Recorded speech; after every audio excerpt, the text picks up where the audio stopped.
이번 일요일 날 뭐 여야 양당 대표 회담 하자고 그러는데 이재명 대표 코로나라면서요. 이재명 대표는 참 뭐 많아요 이유가 그죠? 네. 코로나에 걸렸다니 빨리 완쾌 되기를 바랍니다라는 저희 공식 입장은 일단 말해놨습니다.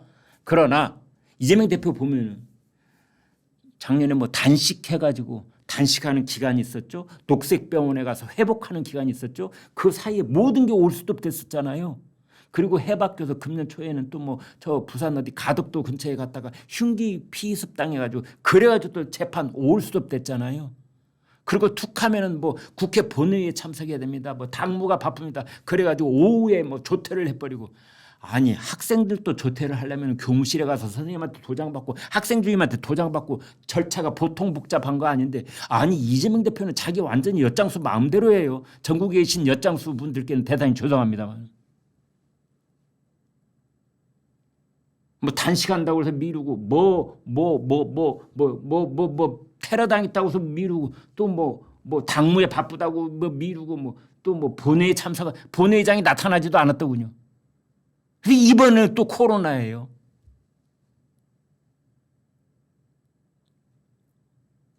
이런 상황에 있는데 그럼에도 불구하고 이재명 대표는 아무튼 아까 말씀드린 그 시시각각 자신을 향해서 조여오고 있는 사법부의 그 냉정한 판단의 징후가 보이고 있는 겁니다.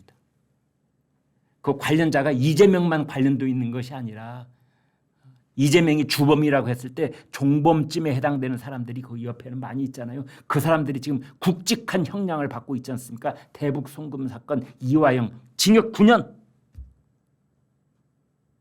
백현동 용도 변경 김인섭 징역 5년 항소심 거의 확정. 잠이 오겠습니까? 지금 뭐 양자회담 거기에 지금 신경이 쓰이겠어요? 모든 핑계거리가 생기기만 하면 재판을 계속 미루고 또 미뤄야 되겠죠.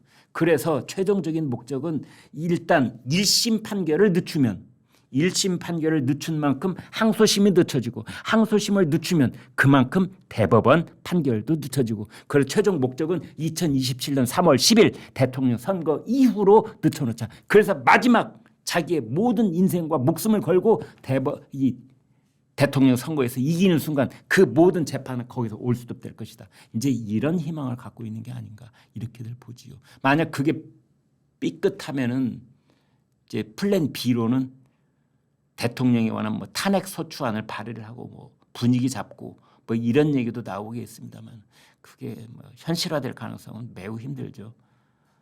그러니까 대통령 탄핵으로 인한 뭐 조기 선거 대통령 선거를 앞당기는 그런 플랜 B를 뭐 몇몇은 얘기는 하고 있습니다만 그건 실현 가능성이 거의 제로에 가깝기 때문에 그나마 지금 목을 매달고 있는 것은 대법원 판결을 끝까지 늦추는 것이라고 저는 보는 겁니다. 근데 이제 늦추는 거에 한계가 다 있죠. 특히 공직선거법 위반은 그 법에 명시되어 있어요. 1심 판결 3개월 이내 항소심 판결, 항소심 판결 3개월 이내 대법원 판결. 그러니까 10월 달에 공직선거법 1심이 나오면 그로부터 6개월 이내에 10월부터 6개월 따지면 내년 4월 이전에 대법원 판결이 나와야 되는 겁니다. 지금 대법원 판결은 문재인 정권 때 김명수 대법원하고 다르거든요. 이번에는 그렇게 내릴 가능성이 저는 매우 높다고 봅니다. 그러면 내년 4월 이전에 이재명의 운명은 결정이 되는 겁니다.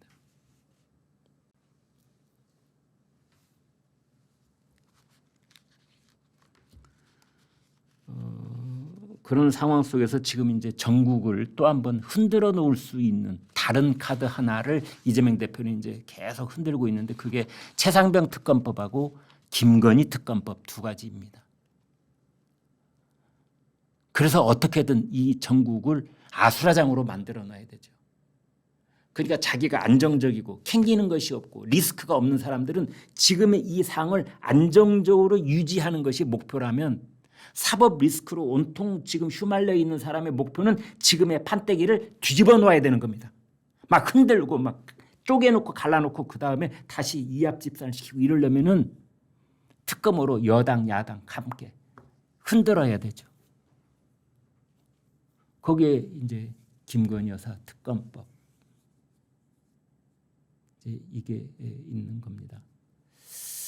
그래서 김건희 여사 특검 얘기를 하면은 이게 또 저희 그 이제 보수 지지자들 쪽에서도 뭐 의원들이 좀 갈라지는 현상이 있고요. 김건희 여사가 사과는 해야 된다. 뭐 이런 얘기도 있고 이번에 그 엊그제 서울중앙지검이 김건희 여사에 대해서 그 명품 가방 수수 의혹과 관련해서 무혐의 종결 처리 이렇게 결론을 내렸고 어제 중앙지검장이 이 검찰총장한테 대면 보고를 했다고 하는데 이원석 검찰총장은 또 기자들이 결과가 어떻게 됐습니까? 수사심의위원회 열 겁니까? 그러는데 검찰총장은 드릴 말씀 없습니다. 지금 그러고 있잖아요. 드릴 말씀 없다는 게 도대체 무슨 뜻인지 중앙지검의 그 무혐의 종결 결론을 수용하겠다는 것인지 아니면은 뭐 오늘이라 내일이라도 수사심의위원회를 열겠다는 것인지 이원석 검찰총장은 임기가 20일밖에 안 남았어요. 9월 15일 임기 종료입니다. 대개 검찰총장들은요. 제일 뭘 신경 쓰냐면 총장직에서 물러난 다음에 2,300명 그 후배 검사들한테 욕먹는 총장으로 안 남으려고 합니다. 두고 자기 뒷국제다 대고 저 사람은 말이야 그거 해결 못하고 도망간 사람 이런 식으로 욕먹는 걸 제일 걱정한다고 그래요. 들리는 얘기로. 그러니까 양당 간에 뭐가 있겠죠. 후임 검찰총장한테 이미 총장 후보도 결정이 돼 있지 않습니까? 후임 검찰총장한테 이 문제를 이 공을 넘겨놓고 가느냐 아니면 자기 손에서 아무튼 검찰 차원에서 나중에 뭐 김건희 여사 특감을 하든 말든 공수처 조사가 어떻게 되건 말건 그런 거 관계없이 검찰 차원에서 이 문제를 자기 손으로 악큐를 짚고 넘어가느냐 아니면 후임 총장한테 넘기느냐 뭐 이런 고민 섞어내가지고 아마 고민이 있는 것 같기는 합니다만은 지금 김건희 여사에 대해서 그런 일이 있는데 자 그거는 그것대로 있다고 봅니다.